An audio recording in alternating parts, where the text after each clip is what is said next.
Vanity Fair gave the White House the Alexis Nyers treatment. Did you see any of this hoopla? I didn't know what I was looking at. I saw a picture on Instagram that had like 8 very bad headshots.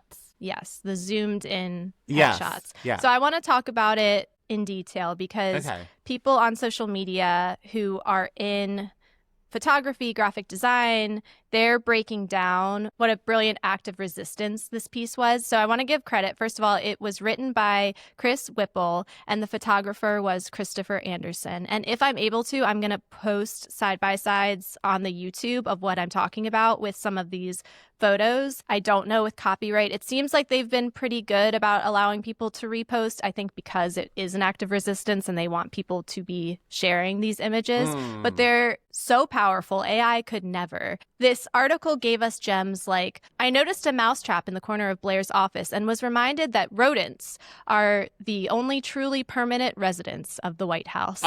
There are photos of the White House without people in it, and they do such a great job of just capturing the reality. Like, they don't do anything specifically to make it look bad or to make the people look bad. They just didn't do anything to make it look good. So we see things, and I'll put some images here, but we see dirty baseboards. We see clutter. We see so many outlets and cords. It just tells such a story. So I want to start with the picture of JD Vance. So the article reads, JD Vance was our first subject of the day. I'll give you $100 for every person you make look really shitty compared to me, he said as Ben metered the light, and $1,000 if it's Marco, which, okay. And like I said, photographers on Threads are now breaking down the specifics. So Josh J. Wright said, first, let's talk about composition and scale. And this is talking about the J.D. Vance portrait. Yeah. A full body portrait shot straight on at roughly chest height camera level. That is a portrait intended to project authority. But the light switch and thermostat are fully visible and intentionally left in frame, and they sit above his shoulder level. That's not a mistake. Those are reference objects. They want you to feel like he's short. Why? Photography isn't about literal measurements, it's about perceived power. Then someone else, the Hazel Hayes, says, okay, fine, we can talk about scale and composition too. First off, placing those subjects against the wall was diabolical. It removes any sense of power or status. It also creates ugly, bulbous shadows, again with the duplicity, and the light switches act as a reference point so there can be no mistaking height. Same goes for chairs and doorways. These people are not in charge. They are toddlers playing dress up while daddy is away. His shadow here looks like Mr. Munch from Chuck E. Cheese. So let's move on to Carolyn Levitt, who this in itself should be a reason for a Pulitzer. Her office has a working fireplace and a uniformed guard to light it. The decor, an American flag throw blanket, seasonal pumpkin pillows, invoked a certain live, laugh, lie hominess. On her desk, a Stanley cup and a floral coffee mug sit next to a pink calendar. Sitting below, framed pictures of the president with Levitt and her family were a white orchid, a pink globe, and a Bible open to Proverbs 4. Get wisdom at all costs.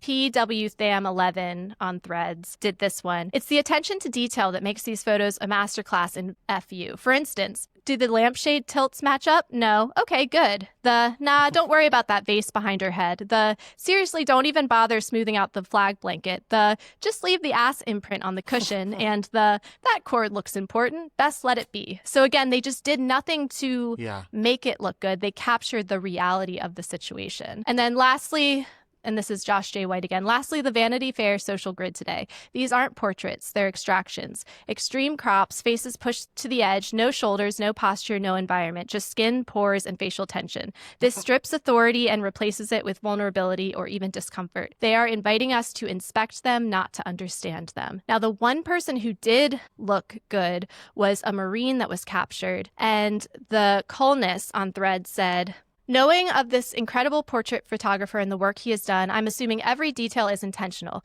The alignment on some of these is so wonky, but it's always crooked, leaning to the right. The Marine's buttons are properly aligned. So the frame, the Marine is upright, and the rest of it is leaning right, which I think is really interesting. And so just to end with one last quote, these people who run the nation, who together are something like Trump's prefrontal cortex, are, in the end, also just office coworkers. So just brilliant, and AI could never. AI could never. These pictures are great.